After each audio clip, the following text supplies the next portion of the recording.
time, so recognizing that that can easily be overwhelming. Checking in with yourself frequently, monitoring some of those signs and symptoms that we just went through and we discussed earlier. They may be things that you recognize that you have dealt with in the past, or you could anticipate being a sign that maybe this indicates you're overwhelmed and you need some more support. One of the things that we can do to help is focusing on positives. So there's a strategy, it's called 3 Good Things. It's really a gratitude exercise to increase happiness. And that entails finding 3 good things from the day, either as you leave work or at the end of your day, just to remind yourself of some of the positives during this time and this stress. Utilizing social support. So we are physically distancing, but we can continue to connect socially in a variety of different ways. Potentially creating some more opportunities to do that. So connecting with one another with peer check-ins, finding somebody that you can connect with that way, professional development time, reflecting and really processing some of these emotions with other people can be helpful. Family, friends, and other supports to cope is also really encouraged. Creating a routine is another way that we can focus on things that we have more control over. So that may be something that you can do to help during this time.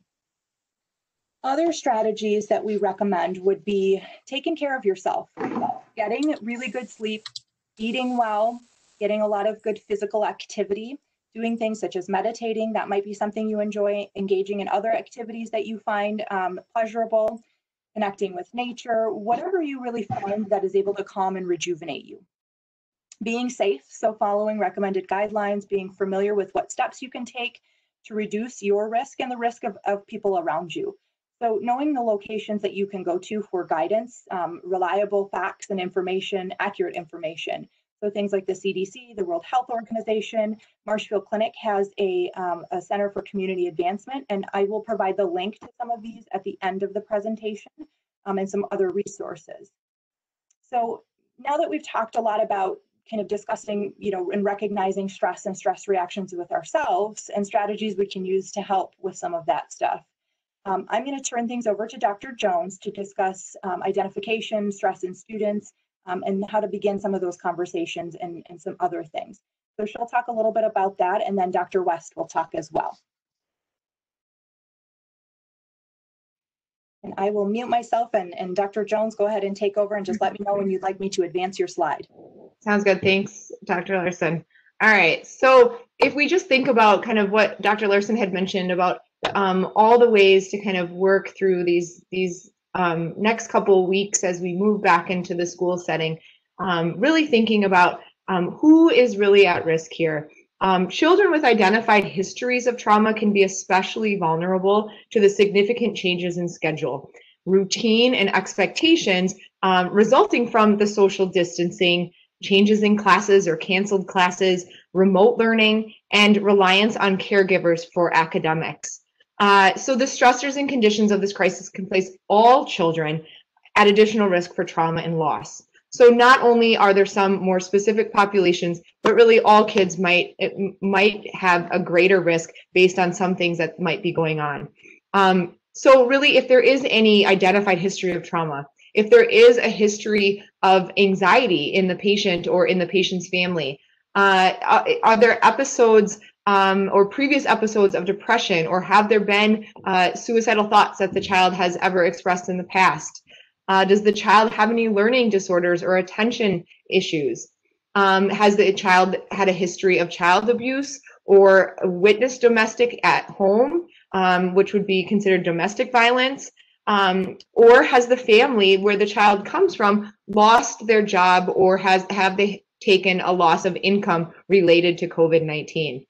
And this would be particularly, if there are individuals that have had family members that have been sick or are placed at a more vulnerable position due to the virus. Additionally, if there are family members of the children who are caregivers or work in other occupations in which they could have increased potential exposures. If the parents are divorced, separated, or living in different locations and are not able to spend as much time with each family member as they previously had. Or if the child is experiencing less supervision because of the caregiver's work schedule. So there are kids that will be home, and what does that environment look like? So then, you can go ahead. So how do we identify stress at school? What does that look like? Is there sporadic attendance? There's already going to be some changes in the way that we attend school, but is there less signing on to the virtual platform? Is the child not showing up on days that are in real life classroom? Is there a change in appearance of the way that they're dressing? Do they seem tired? Is there a loss of ability to connect one-on-one, or is the child withdrawing socially from friends or caregivers or teachers?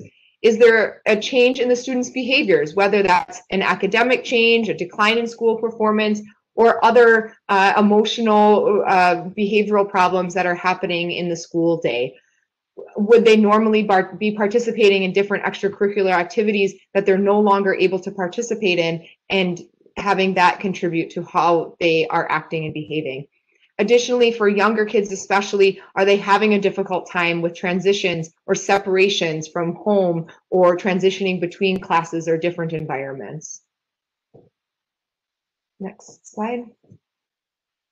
So what can I do as a teacher? How can I be involved with helping these students? So schools in general do a great job of creating trauma-informed learning environments by promoting the wellness of all students, and ensuring that they feel safe and supported physically, socially, and emotionally, as well as academically.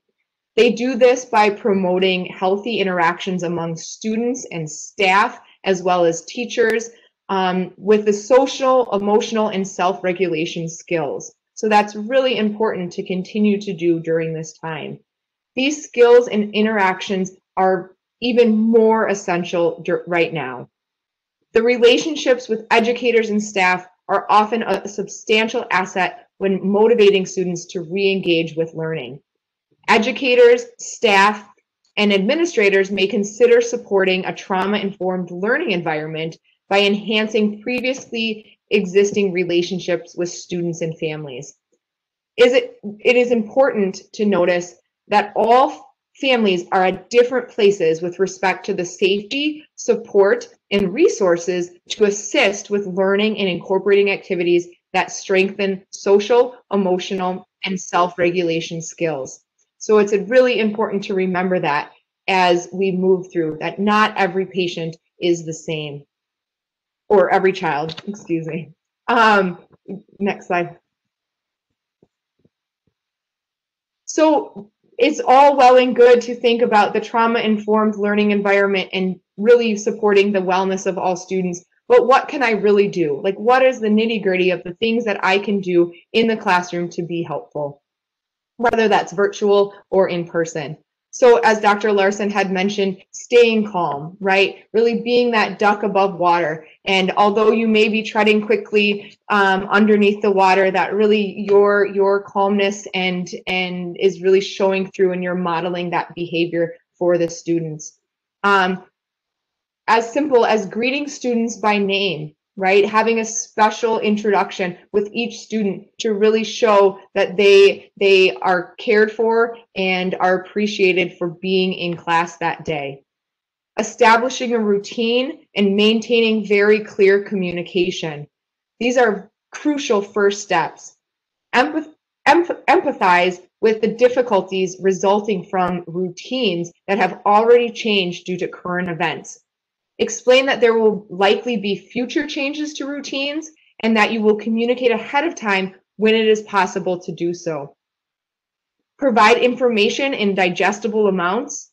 Moving to remote learning, if that happens at some point with certain students in districts, can make assignments feel more overwhelming and daunting.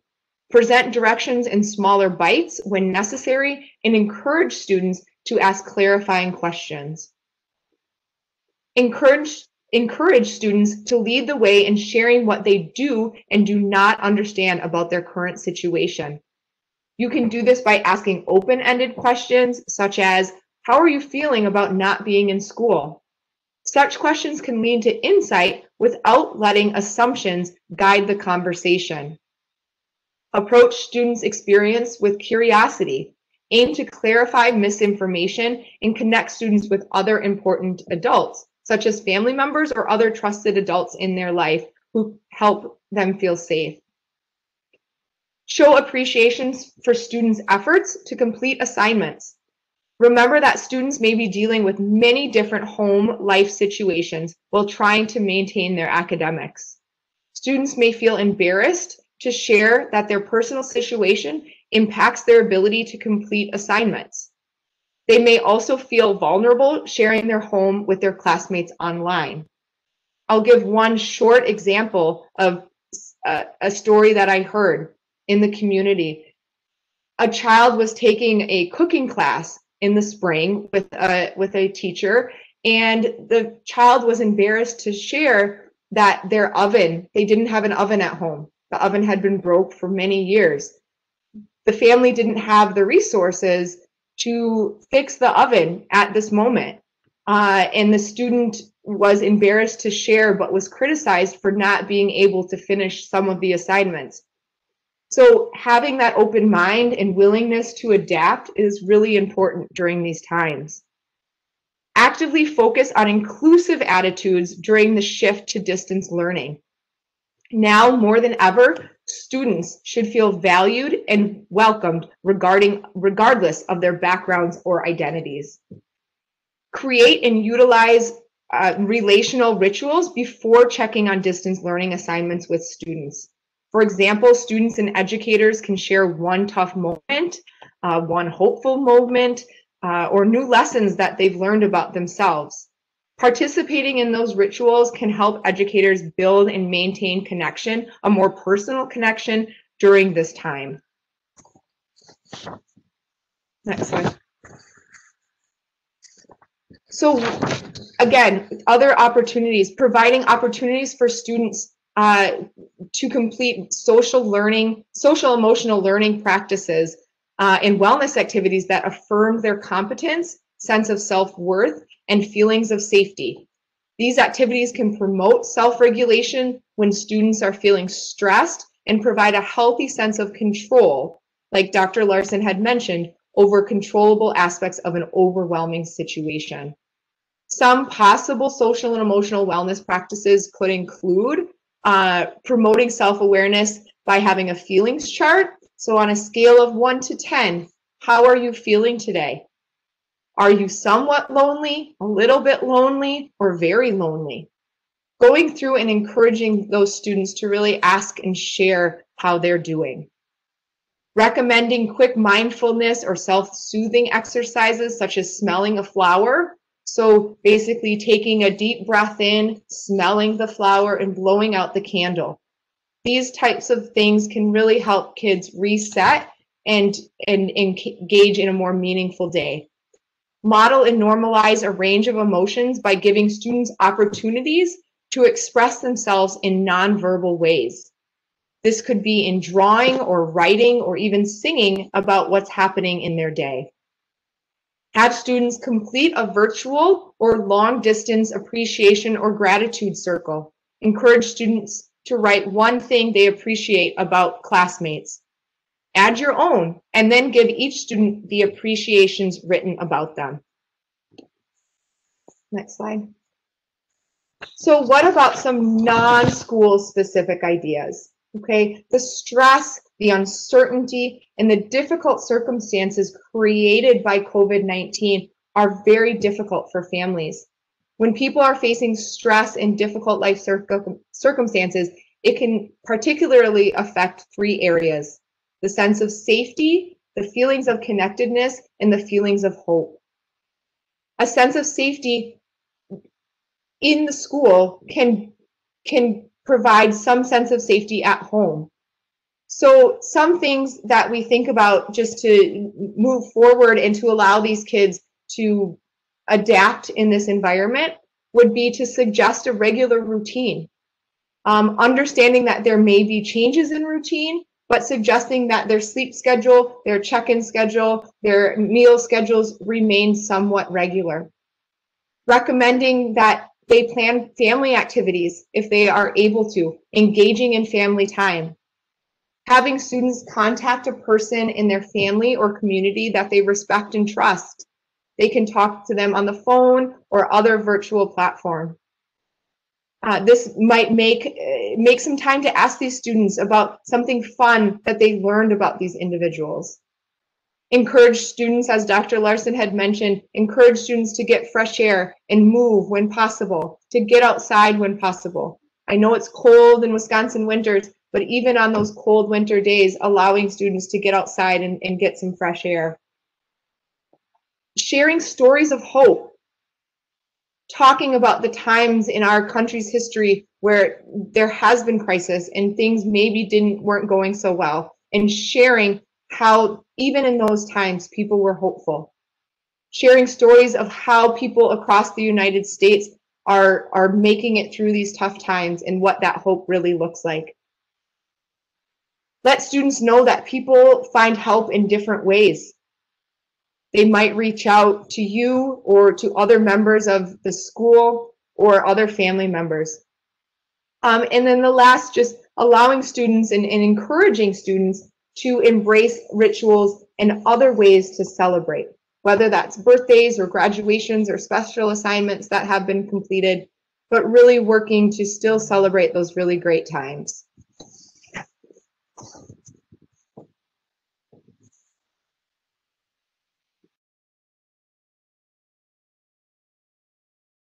Hello, everyone. I'm Dr. Myra West, and most of what I'll be talking about is supporting or building on comments made by Dr. Larson and Dr. Jones, talking a little bit more about trauma-informed care and what that is. I am a clinical psychologist that specializes in childhood trauma. So trauma-informed care has been widely studied and discussed over the past several years. And essentially what that means is that we want to help children feel safe, and we want to help them feel supported physically, socially, emotionally, and academically. Feeling connected to those at home and at school, which will allow them to be more ready to learn and can also support a sense of hope for their future. So preparation for individuals with trauma histories is essential to help them support, to manage their own self-regulation and to attempt to reduce reactivity during transitions. Knowing what to expect for someone who has a trauma history or not has been really difficult during COVID-19. And it seems like any preparation we do now may be changed in a matter of hours. Definitely by a few days or even a week, things had been changing. And with school returning, there's a possibility of that happening again. So as these changes seem to continue, this can be very difficult for any children, but particularly those with these trauma histories, and it can make them much more easily dysregulated. Dr. Larson mentioned earlier that we can try to support them by using soothing, soft, or calm voices and actions. And this is so important. Typically, if we're speaking with someone and we start to get elevated with our voice or our tone, oftentimes the person we're interacting with will mirror that back. And so if we can speak calmly to the children, they may be able, if it's in the early stages of dysregulation and upset, it may be able to help them regulate more quickly. For small children, and I know we're speaking to school staff, so I'm sure you're all aware of this, but it's something that I have found that some groups aren't aware of. And so with small children, even just kneeling down and getting on their level can help them calm, even if it's slightly. But you know, we can seem really tall and big and intimidating. And so kneeling down, using those soft, calming voices can be very beneficial for them, and we're getting down on their level. feeling safe is the key to supporting regulation in all children.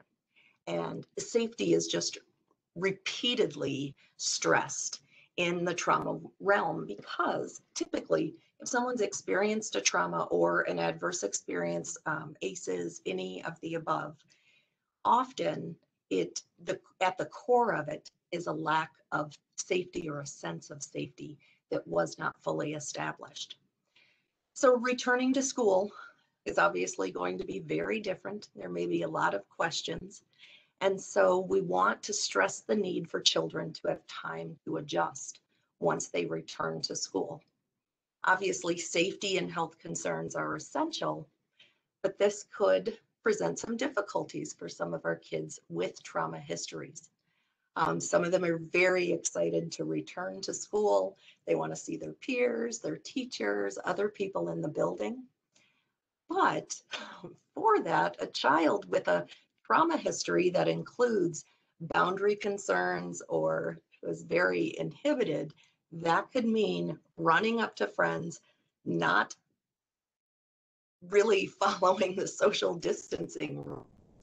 I've had some parents tell me they've tried things out with a play date, and that as soon as they thought the parents weren't looking, they were right in together and masks were pulled down and pulled off. And obviously this happens with typically developing children as well. But what comes into play is that some kids are not going to want to come back to school because of wearing a mask.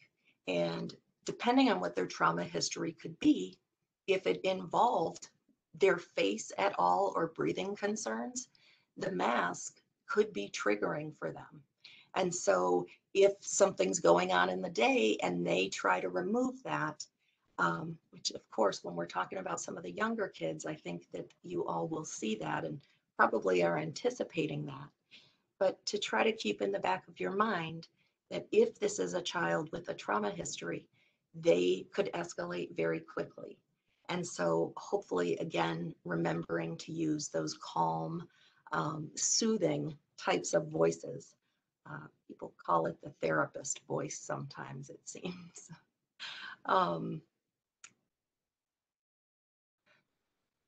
As far as kids, I kind of jumped ahead a little bit. Sometimes I just talk on my own and don't even notice my slides, but a lot of these children have really enjoyed being at home, and they've actually excelled by being at home. Spending time and unending time with parents or siblings, while some may be ready to return to school, others are feeling very anxious about returning to school and having to leave their home, where if they are experiencing significant hypervigilance, their home is typically a safe place for them. And I'm specifically thinking of adopted children, which is a large part of my population currently. But so thinking about, they are more able to focus and concentrate if they are feeling safe. And so for those children who may feel that way and they do end up returning to school, this could also cause a lot of dysregulation, anxiety, a lot of, I kind of look at the trauma symptoms compared to depression, anxiety, and even ADHD symptoms, because there's so much of an overlap. So where we could be seeing a child that's really struggling and we think it's anxiety, it could also be related to a traumatic event. So again, just trying to keep that in mind. I'm sure some of you may be struggling with going back as well.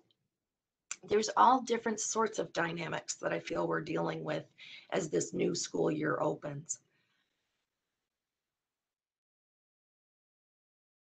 I also want to touch a little bit on sensory concerns, as many kids with trauma histories really struggle with those. And so having some visual reminders, which may already be in place in some of the schools, but visual reminders about masks and social distancing, so that it's something they can pick up on quickly and just get a visual cue and, oh yeah, I'm supposed to be doing this.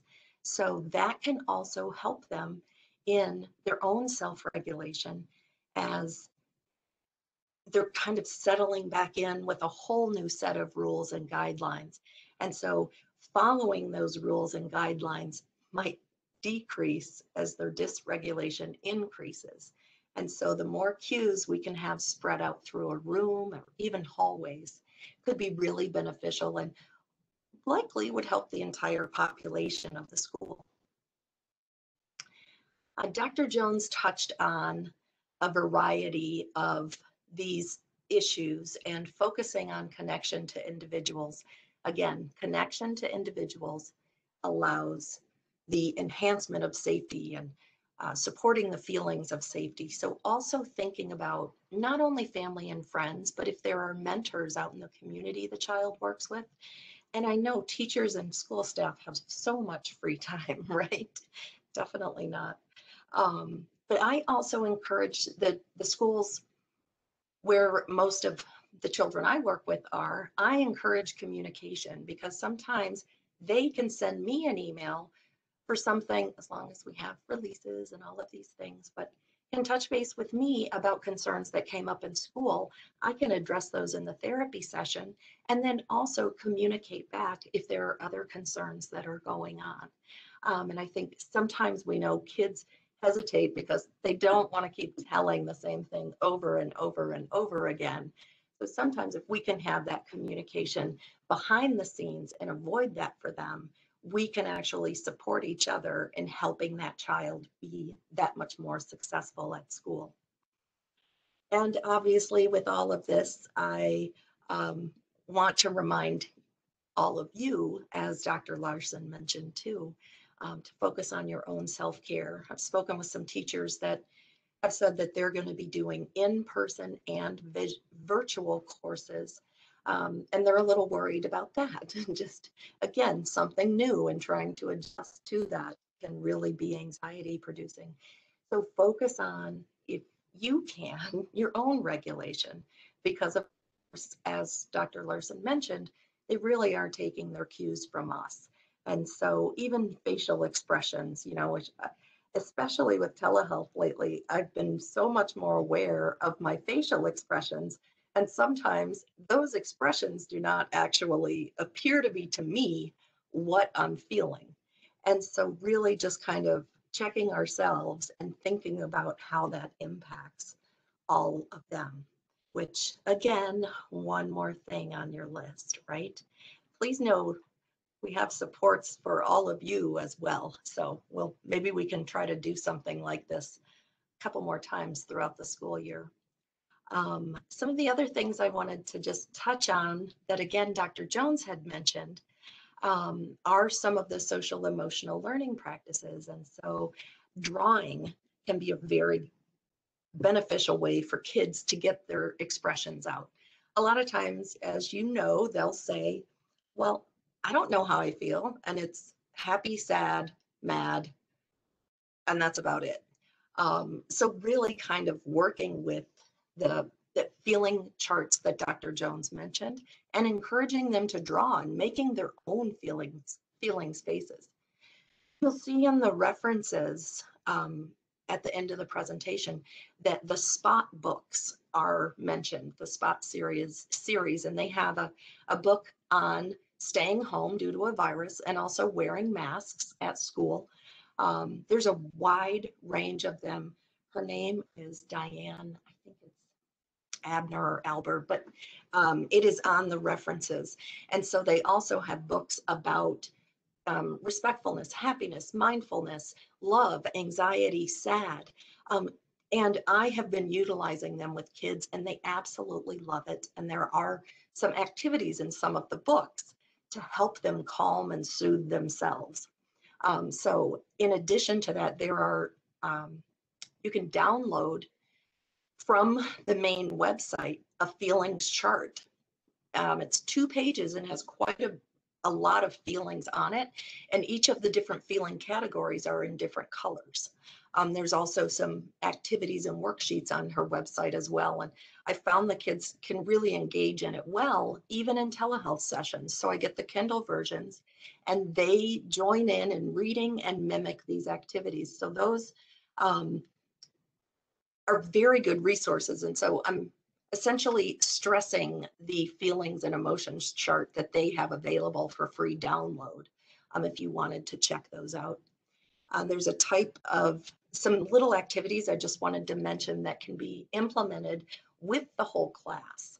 So there's 4-corner breathing, so that the kids can stand up and they look at each of the 4 corners in a room. And that's, of course, assuming that it is a 4-corner room, but that they look at each one and they take 2 deep breaths. And so by the time they cycle through, that's obviously 8 breaths, and might be able to help them soothe and regulate if things begin to get a little chaotic or active. And so this could be something done for the whole class if you think it might work in your class.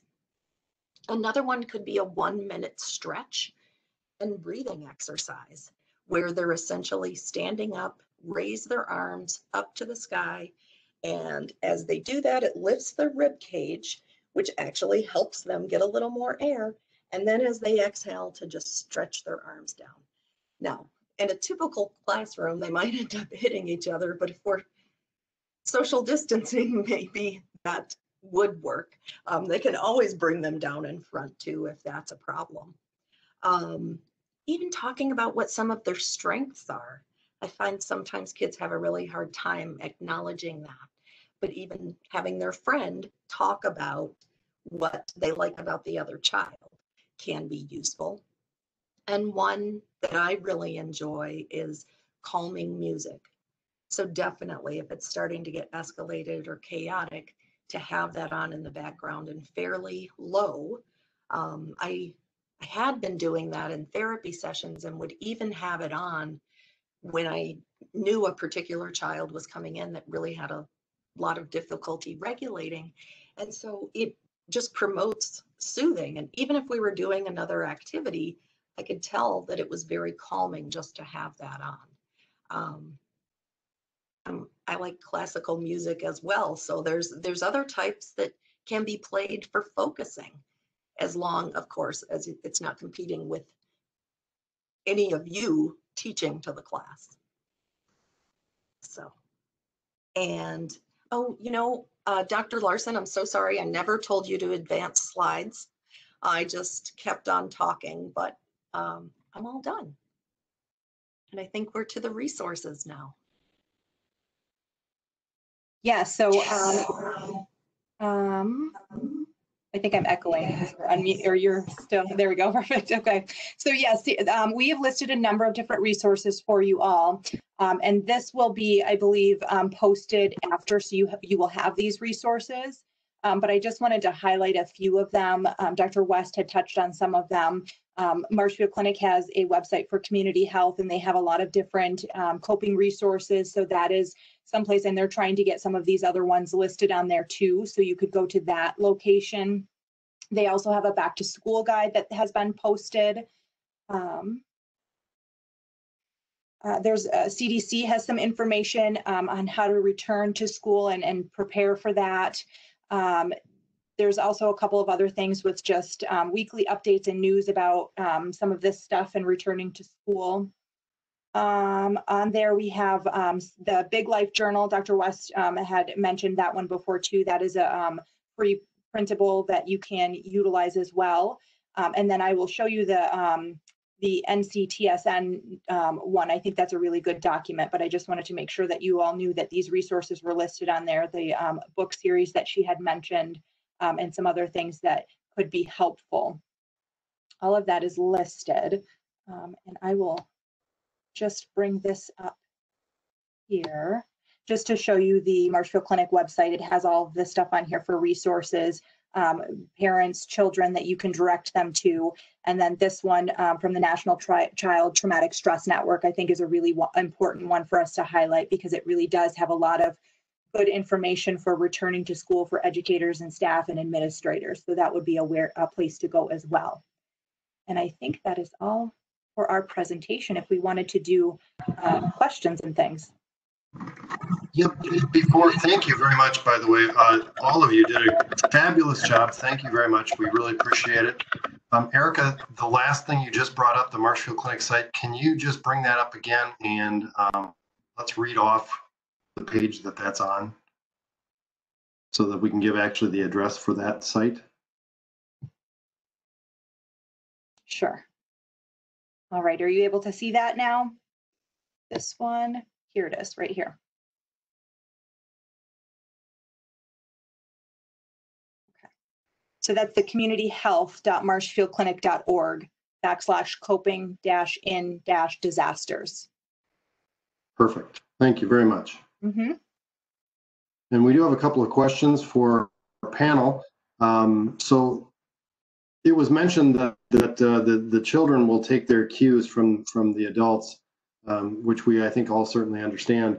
So from a teacher perspective, obviously our educators are also going to be getting and feeling the stresses and feeling some of these emotions as well. So if they're in the middle of the setting, do you have suggestions, any of the three of you or all three of you, for how a teacher can pull themselves out of that to make sure that they're continuing to bring that calming presence to the students? Yeah, I can start with that, and then I'll turn it over to Dr. Jones and Dr. West.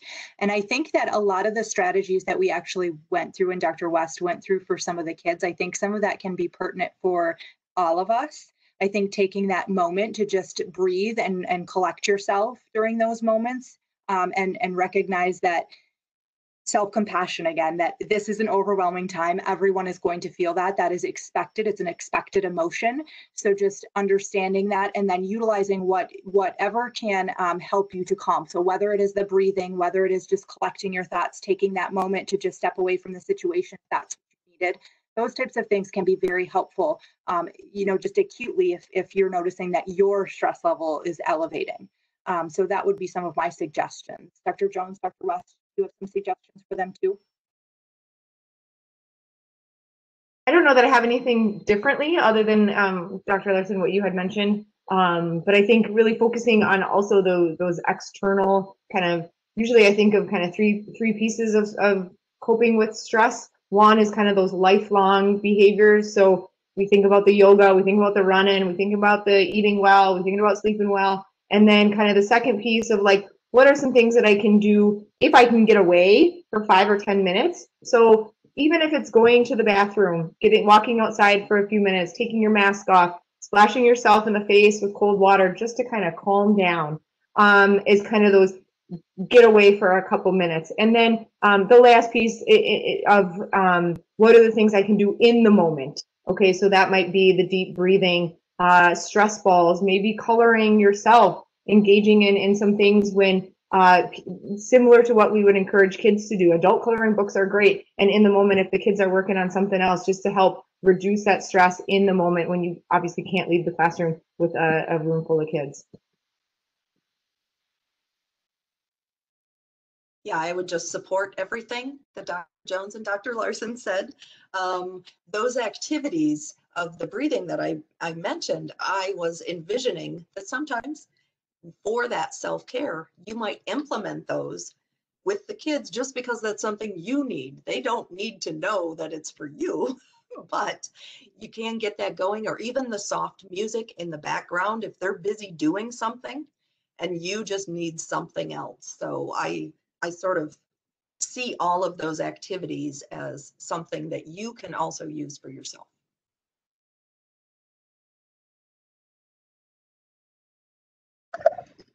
So I have a question on your practices themselves. And I mean, we're living in unprecedented times.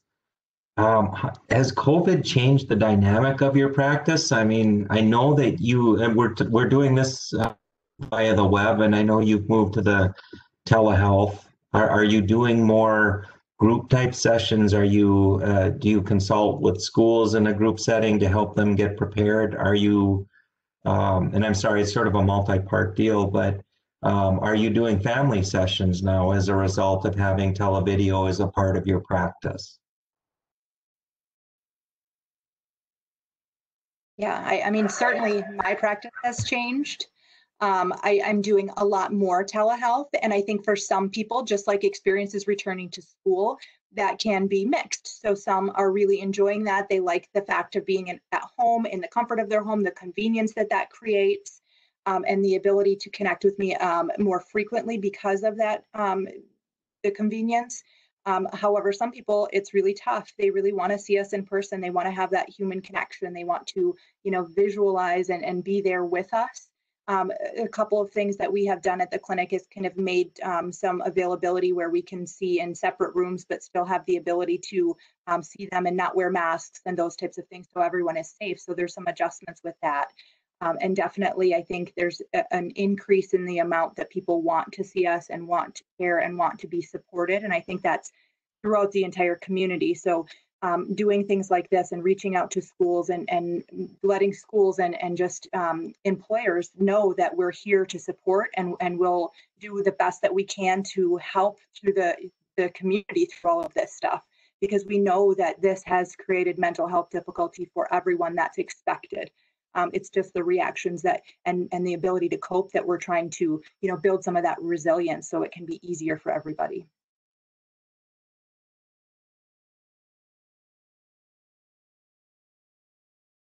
I don't know that I would change anything with that answer. I would agree that, I think it is kind of a 50-50, right? Kids being home more time, spending with families can be a really great thing and can be more of a struggle. So I think we're definitely seeing kind of a 50-50 share on what's happening with kids. But the ability to have a little bit more flexibility, being able to see the kid and one parent who's at work and another parent who doesn't live in the same town. I think that part has been neat, and being able to, like you mentioned, or had asked if there are more family conferences. So I think that part has, I think the other day I had 5 people on the screen at the same time. So that has been really great. And I would support that as well. There's one day that I'm in person for sessions, and all the rest are telehealth. Sorry, I do alternate with some of my patients so that if I see one in person one week, the next week I'll do a telehealth with them, so that more people can also have some of that access to the in-person, just so that they are feeling that connection. And particularly for the little ones, I do a lot of play therapy, and so they are really missing out on specific toys, and they ask for them frequently. So the good thing is I am getting to see some of the homes that the children in my practice, the environments that they're living in, which is also interesting and beneficial, I think. Met a lot of pets and have seen a lot of toys recently. And again, too, I know Dr. Larson mentioned this, but a lot of our families have transportation difficulties. And so this has just been something they are so happy about, because now they can meet whenever they need to and don't have to worry about that. Yeah, that's a really good point. And something that I think we've seen throughout the whole system, people commenting on not having to drive as far for an appointment. They can take advantage of the telehealth and things like that. So that is a positive, if there is, if we're counting positives, this is one of them. I wanted to ask another follow-up question on behalf of teachers, and if a school system or a school in particular within the school system wanted to create a support group among the teachers, how would you suggest they go about doing that? And what are the things that they should definitely focus on, and what should they focus or not focus on, or make sure they avoid? So there are actually manuals that are available for developing your own support group. And so it's really dependent on what the topic might be, but of course, to just get some of these manuals could be really beneficial. They could make it for themselves. support groups aren't necessarily run by a mental health professional, but they are often someone who has had an experience or who wants to give back by having a group to offer that support. It could also be just a group of people that want to be able to support each other. And it does not have to be a mental health professional. Obviously, for group therapy or things like that, then we're getting into a different realm. But support groups are very different in that way. And I do have some resources for that, for some support groups that I've run volunteering and not in the role as a mental health professional. So I'd be happy to pull out some of those resources as well if someone were interested in that. And my only suggestion with that is I know that for groups, especially support groups or therapy groups, the one thing I suggest that I always find very helpful with any type of group like that is to start the group off with everyone kind of making rules of the group. So rules to follow that, if people are sharing too much or if it's getting too overwhelming, then, it can stop, or, there's certain things that you would want to have like guidelines for the group, that no one dominates the group, no one talks all the time. Those types of things are suggestions. But, often the group is asked to come up with their own rules and guidelines for that they can follow, just to make it a safe and supportive environment. And those are probably listed in some of those manuals that Dr. West has.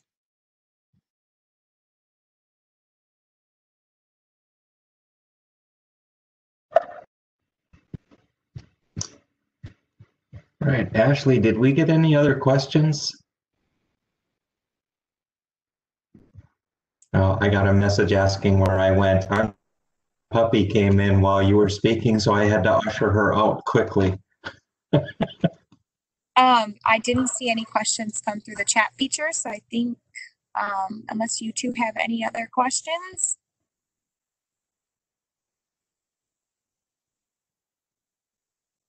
Remind the folks that this is the first of a two-part series. Part 2 is on September 3rd at 4 p.m.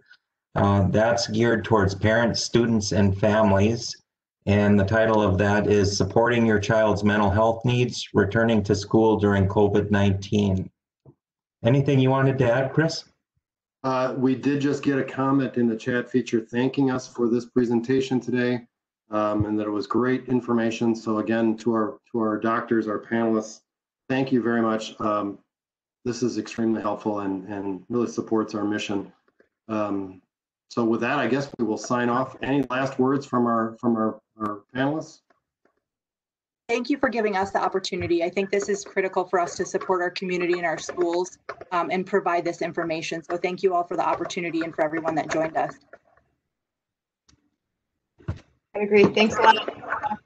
All right, and thank you all. And again, reminder, this has been recorded. We probably missed the first couple of minutes of it, but that was just Jeff and I talking. So I think if you want to go out to our webpage, that'll be the COVID page on the Security Health Plan site.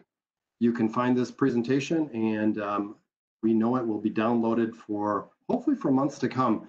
And we'll have you all back again and do this again and kind of reprise these roles and update everybody as we go. So without any other words, I guess we will end today and thank everybody again for your attendance. And we look forward to talking to you again very, very soon. Be well, everybody. Bye, everyone.